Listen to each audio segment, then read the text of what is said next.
오늘 드디어 한국은행이 기준금리를 0.25%를 낮췄네요. 요즘 계속 환율과 인플레이션 그리고 이제 내수 부진의 사이에서 정말 이러지도 또 저러지도 못하는 사이에서 드디어 오늘 환율의 리스크 그리고 인플레이션 리스크가 다시 커지는 위험을 감당하면서까지 지금은 내수 부진이 너무나 상황이 안 좋기 때문에 우리나라의 경제를 살리는 쪽으로 먼저 선택을 하기 위해서 한국은행이 금리를 미국도 내리기 전에 0.25%를 내렸습니다. 많은 분들이 알고 계시겠지만 현재 자영업자분들이 굉장히 힘드세요. 평균적으로 하루 3,000건 이상이 폐업을 하고 있고 총 100만 명 이상이 폐업을 할 정도로 지금 자영업자분들이 가면 갈수록 힘든 상황입니다. 그래서 정부는 이 내수 부진을 완화시킬 수 있도록 최소한의 결정을 위해서 오늘 금리 인하를 하였는데요. 지금까지는 우리나라는 항상 미국이 금리를 어떻게 올리냐 내리냐 이런 눈치를 보다가 그 후에 조치를 취했는데 미국이 금리를 계속 천천히 내리고 있기 때문에 언제까지 미국이 하는 대로 그렇게 뒷공무니만 쫓아다닐 수가 없기 때문에 먼저 다른 리스크들을 좀 접어두고 내수 부진에 초점을 만드는 선택을 한 것입니다. 오늘 제가 한국은행 금리 인하에 대해서 먼저 이야기를 꺼낸 이유는 바로 부동산과 직접적으로 연결지어서 이야기하고 싶기 때문입니다. 최근 근래 5년 동안 2020년 문재인 정부부터 시작된 영끌 한 번, 그리고 최근 한 1년 정도 전에 있었던 영끌 한 번, 총 군중 심리가 움직였던 영끌의 2번의 사례가 있었습니다. 하지만 시간이 가면 갈수록 그 영끌의 물건들이 경매로 많이 쏟아져 나오고 있고 이제서야 0.2%를 내렸기 때문에 그동안의 고금리 상태로 쭉 이어져 온 것이 사실입니다. 그 부분에서 부동산 시장은 침체하고 고금리는 계속 유지하고 다른 이유들 등 매수 심리가 전체적으로 위축되었기 때문에 부동산 시장이 전체적으로 좋지 않아서 영끌 분들에게는 굉장히 힘든 상황일 수밖에 없었던 거죠. 그런데 여러분, 지금부터 여기서 제가 말하는 포인트가 중요합니다. 안 그래도 조금씩 경매 물건이 많이 나오고 있는데 앞으로 올해 7월을 기준으로 조금 더 경매 물건이 더 많아질 겁니다. 도대체 왜 그럴까요? 그냥 뭉뚱거리는 이유 말고 오늘 제가 여러분들에게 정확한 근거에 대해서 한번 말씀을 드리려고 해요. 여러분 혹시 대출을 받을 때 5년 거치, 30년 또는 40년 분할 상환, 상품이라는 것에 대해서 들어보셨나요? 이 단어를 들어보신 적은 있지만 이 뜻에 대해서 정확히 모르시는 분들이 많을 겁니다. 정말 간단히 설명드리면 이 제목의 상품 때문에 영끌 분들이 앞으로 힘든 분들이 더 많아질 거라는 것입니다. 안 그래도 지금까지도 힘들고 그나마 버텨온 분들도 조금 있는데 이 상품 때문에 더 이상 버티지 못하고 경매 매물이 더 많아질 수밖에 없는 이유입니다. 5년 거치라는 뜻은 그동안 내가 빌린 대출에 대한 이자만 갚아오면 됐었습니다. 30년 또는 40년 분할 상환이라는 얘기는 이자 플러스 이제부터 원금을 갚아 나가야 된다는 뜻을 이야기하죠. 그럼 무슨 얘기냐? 영끌 붐이 일어났던 문재인 정부 시절 때 그 시절이 2020년에서 2021년이 됩니다. 이제 2025년이기 때문에 처음 영끌을 시작했던 그때에 영끌했던 사람들은 이자뿐만이 아닌 이자와 원금을 같이 갚아 나가야 된다는 뜻입니다. 즉 5년 거치가 이제 끝났고 더 이상 뒤로 미룰 수가 없다라는 얘기죠. 그렇게 되면 어떻게 될까요? 예를 들어 대출액이 5억 원이라고 가정해 보겠습니다.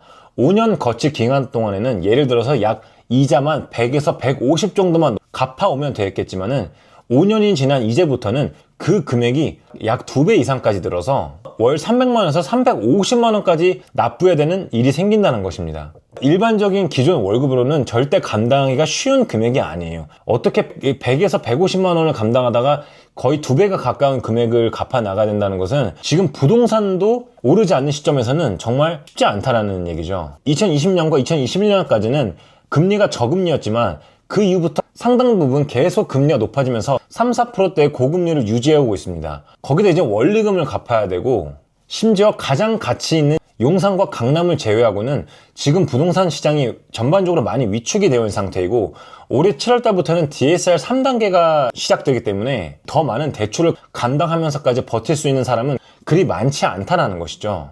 중요한 것은 대출 부담이 커져서 이걸 버티지 못해서 집을 팔려고 해도 집이 팔리려면 매수할 사람들이 필요한데 매수할 사람들이 별로 없다 보니 그만큼 초급매로 내놔도 될까 말까이며 초급매로 되지 않으면 경매로 나갈 수밖에 없다는 얘기입니다. 그나마 오늘 한국은행이 기준금리를 인하했기 때문에 그럼 대출금리도 좀 떨어지는 거 아니야 하는 기대를 할 수 있겠지만, 지금까지도 기준금리가 가만히 있었던 상황에서도 대출금리는 오히려 올라갔어요. 그러니까 말도 안 되는 상황이죠. 시장의 금리를 전혀 반영하지 않고 있거든요. 지금 앞으로 또 지켜봐야겠지만 대출금리가 그렇게 쉽게 떨어질지는 아무도 모릅니다. 갭 투자든 영끌이든 이런 사례들이 부동산에 성공할 수 있는 가장 단편적 요소는 단 하나입니다. 부동산 시장이 무조건 올라가야지만 이 작전은 성공할 수밖에 없어요. 갭 투자든 영끌이든 부동산 시장 자체의 가격이 올라가지 않으면 결국 레버리지를 일으켜서 성공적인 결과를 맞이하는 것이 아니고 오히려 그 반대의 결과를 맞이할 수 있는 가능성이 너무 높아지는 것입니다. 저는 이러한 이점 때문에 주식을 하든 부동산을 하든 반드시 지키는 하나의 요소가 있습니다. 절대로 군중 심리를 따라가지 않습니다. 여러분, 간단합니다. 대부분은 남들이 이것을 하면은 이것을 따라야 된다는 군중 심리의 마음이 생겨요. 나만 벼락 거지가 될 것 같은 그 불안감 말이죠. 하지만 부자들의 메시지를 들어보고 책을 읽다 보면은 대부분이 아닌 부자인 극소수를 따라해야 됩니다. 여러분, 사람들은 대부분을 따라합니다. 하지만 여기서 정말 중요한 이치는 대부분은 가난하다는 사실이에요. 오직 극소수만이 부자라는 사실이죠. 여러분들이 대부분의 행동이 흔들리지 않으려면 깊이 부자들의 메시지와 부자들의 행동, 부자들이 말하는 메시지를 늘 끊임없이 공부해야 됩니다. 즉, 돈 공부를 끊임없이 해야 된다는 얘기죠. 결국 사람들의 대출 상환 부담이 커지면서 시장에 급매물이 대량으로 많이 나올 것입니다. 어쩔 수 없겠죠. 경매로 넘어가기 싫기 때문에 급매로 나올 수밖에 없습니다. 그 초급매까지 안 됐을 때 어쩔 수 없이 경매로 가게 될 것이에요. 여기서부터 정말 제 얘기를 잘 들으셔야 됩니다. 어떤 분들? 바로 무주택자 분들 말이죠. 드디어 무주택자 분들에게는 10년에서 15년 만에 부자가 될 수 있는 기회가 왔습니다. 대중이 지금 움직이지 않을 때, 군중 심리가 움직이지 않을 때 그 누구도 바닥을 맞출 수는 없지만 적어도 그 작전을 성공할 수 있도록 무릎에서 살 수 있는 기회가 왔어요. 운이 좋아서 정강이, 발목, 발바닥, 누군가는 그렇게 들어갈 수도 있지만 적당한 선에서 지금 남들이 관심 가지 않을 때 무주택자분들은 관심을 갖기에 굉장히 최적화된 시기입니다.